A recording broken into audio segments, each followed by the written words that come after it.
So in this video we're going to look at another trig functions graph, and that's of secant. And just like cosecant and sine, which are reciprocals of each other, are related in their graphs, secant and cosine are also related in their graphs. So here you can see I have the graph of secant.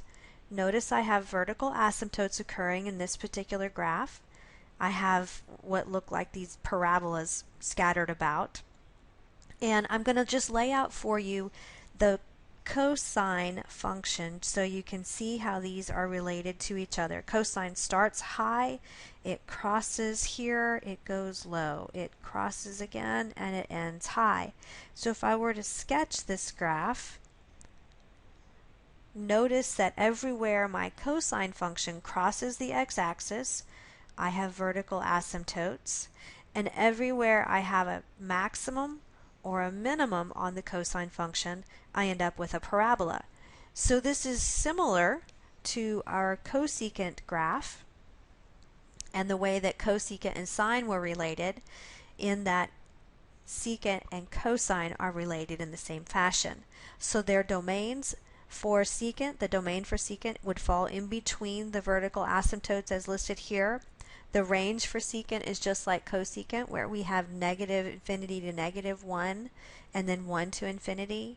And then again, because secant and cosine are both related and cosine's period is 2 pi, then the period for secant is 2 pi.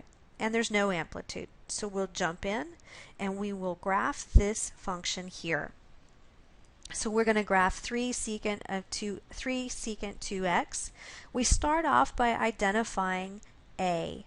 So in this case, a is 3 because it's being multiplied times the function, and we'll need that to be able to put a value on the y-axis. The next thing we want to identify is b. b, since b is being multiplied times the variable, b is 2. Our period comes from 2 pi over 2, or just pi. So I'm looking at an interval between 0 and pi, and I want to break that interval up into 0, pi, halfway between is pi over 2, half of that is pi over 4, and on the other side is 3 pi over 4. So these are the numbers that I start with, and since this function does not have a phase shift, we're not adding anything into this variable x, then these are the numbers that I'm going to start with. Again, I'm going to do this over 2 periods, so I want to be able to identify that on my x-axis. So let's go down. We're going to draw it out. Since there's no phase shift, this will be easier to draw, I think. So we're going to go from 0 to pi. So we have 0 and pi, halfway, half of that is 3 pi over 4, and then half on the other side is just pi over 4. So if this is the original interval that I'm going to have, this is 1 period, so I'm going to go in the opposite direction for the second period. Now you could go in the positive direction 1 more period. Either one, doesn't matter. So instead I'm going to add, or subtract really, pi from 0, and I get negative pi, and then I can divide up on the left. So I have negative pi over 2, same numbers really as what I had on the right of 0, which is kind of why I chose it, because it was easier to do. So now I have my 2 periods clearly marked on the x-axis. I need to draw the value on the y-axis, which is at positive and negative 3. And I'm going to go in and I'm going to start by just using dots to represent the cosine function. So cosine is going to start up here on 3.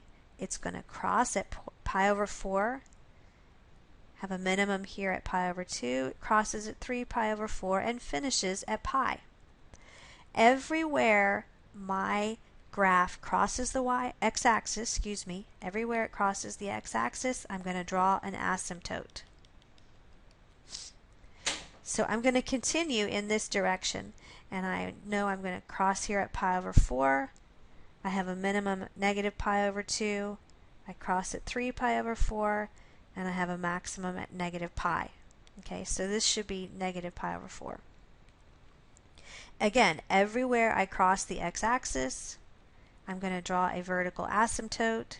So all of my vertical asymptotes are drawn, and I'm just left with finishing by drawing my little parabolas. So this is only a half one over here, but I have whole parabolas occurring here at all of these other spots, almost all of them really. And then I have a half of one here.